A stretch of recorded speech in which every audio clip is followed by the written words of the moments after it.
Hai teman-teman, perkenalkan nama aku Aiza Dina Wardani.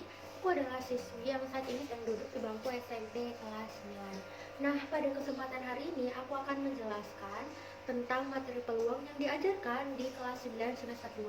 Bentar, apa sih peluang itu? Peluang itu gampangnya adalah seberapa besar kemungkinan suatu hal bisa terjadi. Nah, yang akan aku jelaskan pada peluang hari ini itu mengenai ruang sampel. Teman-teman tahu nggak sih ruang sampel itu apa? Ruang sampel yang ditandai dengan bentuk S adalah daftar semua kemungkinan hasil dari suatu percobaan. Nah, ini tuh penting banget karena peluang itu dihitung berdasarkan jumlah kejadian dibandingkan dengan jumlah semua kemungkinan. Contohnya kayak gimana nih? Misal nih, kalian ngelempar satu koin, maka S-nya atau kemungkinan banyak kemungkinannya antara angka atau gambar aja kan. Nah, kalau lempar satu dadu, S-nya atau kemungkinannya adalah angka 1, 2, 3, 4, 5, dan 6 atau 6. Nah, kalau lempar dua koin, kemungkinannya adalah AA, AG, GA, atau GG. AA maksudnya adalah angka-angka, angka gambar, gambar angka, atau bisa jadi gambar-gambar. Nah, ruang sampel ini ada permutasi dan ada kombinasi, dibagi menjadi permutasi dan kombinasi dalam cara menghitungnya atau mencarinya. Kalau kasusnya melibatkan memilih dan menyusun orang atau barang-barang jumlah tertentu, maka kita nggak bisa nulis ruang sampelnya satu-satu kan. Nah, kita butuh cara cepet nih. Nggak mungkin kalau kita tulis satu-satu itu akan memakan waktu yang bisa dibilang cukup lama gitu. Nah, kita pakai permutasi atau kombinasi buat ngitung banyaknya kemungkinan itu. Kalau permutasi itu apa? Permutasi itu kalau urutan atau posisinya beda. Misal nih, ada satu kotak, itu di dalamnya ada banyak bola. Nah, jika kalian mengambil dua bola secara berurutan, itu namanya permutasi. Rumus permutasi apa? Rumus permutasi akan kita bahas nanti. Kemudian kombinasi itu apa sih? Kombinasi itu misalkan ada kotak juga, di dalamnya ada banyak bola. Kalian hanya mengambil satu bola. Nah, itu namanya kombinasi. Terus kalian ambil dua bola. Nah, itu namanya kombinasi juga. Kemudian rumusnya apa? Coba yang permutasi itu rumusnya adalah NPR sama dengan N faktorial per N min R faktorial.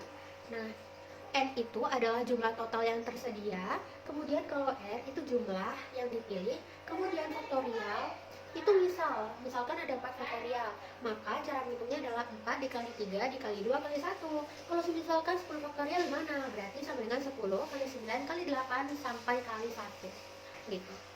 Contohnya ada 4 murid, kita bilang aja itu ada A, B, C, D. Berapa cara memilih dua orang untuk jadi juara 1 dan 2? Nah, karena juara ini posisinya penting ya, jadi nggak bisa asal-asalan dalam mengurutkan, jadinya dia pakai permutasi. Nah, diketahui kan 4 murid nih, dan berapa cara memilih dua orang? Berarti ini kan rumusnya adalah NPR.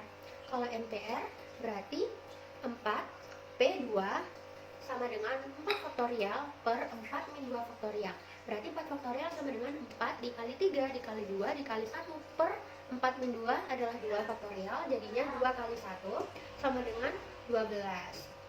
Ngomong-ngomong, ini karena 2 kali 1 ada 2 dan ada 1 di bagian atas dan bawah, ini bisa kita coret. Jadi yang tersisa hanya 4 kali 3. Jadi misalkan di atas ada angka 2 dan di bawah ada angka 2 bisa dicoret. Jadi kalau ada yang sama, ada angka yang sama, dicoret aja teman-teman. Jadinya yang tersisa adalah 4 kali 3 yaitu 12. Jadi ada 12 cara susun juara 1 dan 2 dari 4 orang. Kemudian ada kombinasi. Kombinasi itu urutannya nggak terlalu penting teman-teman. Jadinya kalau urutannya nggak ngaruh, misal mencari cuma milih tim, milih kelompok dan sebagainya, itu kombinasi. Rumusnya apa? Rumusnya adalah NCR. N yang berarti jumlah total yang tersedia, dan R adalah jumlah yang dipilih. NCR sama dengan N faktorial per N min R faktorial, R faktorial. Ingat, ini ada perbedaannya teman-teman. Kalau NPR tadi, kalau yang permutasi tadi itu kan N faktorial per N min R faktorial. Nah, kalau kombinasi, ini rumusnya adalah N faktorial per N min R faktorial ditambahi di belakangnya R faktorial gitu. Misalkan lagi ya, contoh ada 4 murid nih sama kayak tadi, kita sebut aja A, B, C. Berapa cara memilih dua orang buat ikut lomba? Nah, untuk ikut lomba ini kan sebenarnya bebas ya. Kalau yang permutasi tadi, karena yang dicari adalah urutan juara satu dan dua, yang itu maksudnya adalah penting dan kita nggak bisa aur-auran dalam mengurutkannya. Nah, kalau di kombinasi ini karena hanya untuk ikut lomba, jadi urutannya nggak sepengaruh itu, siapa aja bisa. Karena posisinya nggak penting, kita pakai kombinasi teman-teman. Rumusnya apa tadi? NCR sama dengan N faktorial per N min R faktorial R faktorial. Nah, yang diketahui N-nya adalah 4, kemudian R-nya adalah 2, berarti 4C2 sama dengan 4 faktorial per 2 faktorial atau 4 faktorial per 4 min 2 faktorial 2 faktorial, berarti 4 faktorialnya 4 kali 3 kali 2 kali 1, kemudian per 4 min 2 adalah 2, berarti 2 faktorial adalah 2 kali 1, kemudian di belakangnya ditambah 2 faktorial, jadinya 2 kali 1, 2 kali 1. Nah, karena 2 kali 1-nya ini ada yang sama ya, di bawah ya, atas bawah ada, jadinya kita coret aja, dan hasil R-nya adalah 4 kali 3 per 2 kali 1. Hasilnya adalah 4 kali 3 adalah 12.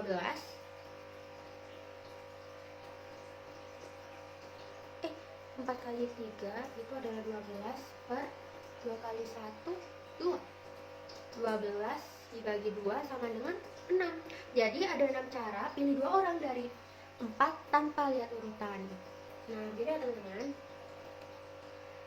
Contoh lagi nih, misalkan di dalam sebuah kardus, teman-teman bayangkan kalian mempunyai sebuah kardus di depan kalian dan isinya ada 10 bola yang terdiri atas 2 bola kuning, 3 bola biru, dan sisanya bola merah. Tentukan ruang sampel dari pengambilan 2 bola. Nah, kira-kira ini pakai kombinasi atau permutasi ya. Nah, kita lihat nih, ini tentukan ruang sampel dari pengambilan 5 bola sekaligus, artinya dia tidak memperhatikan urutan, berarti dia kombinasi ya teman-teman. Rumusnya kombinasi apa? NCR sama dengan N faktorial per N min R faktorial R faktorial. Nah, yang diketahui N-nya adalah 10 bola ya tadi, 10 faktorial per, setelah itu R-nya berapa? R-nya adalah 5 karena dia mengambil 5 bola, jadinya 10 min 5 faktorial. Kemudian R-nya adalah 5 faktorial, jadi 10 faktorial per 10 min 5 faktorial 5 faktorial. Nah, 10 faktorial berarti 10 kali 9 kali 8 kali 7 kali 6 kali 5 kali 4 hingga kali 1 per 10 min 5 berarti 5 faktorial, berarti 5 kali 4 kali 3 kali 2 kali 1. Kemudian R faktorial lagi berarti 5 faktorial lagi, berarti 5 kali 4 kali 3 kali 2 kali 1 juga. Dan hasil akhirnya adalah 252 per 1. Ini adalah hasil setelah kita coret-coret angka yang sama atas dan bawah ya teman-teman. Hasilnya adalah 252.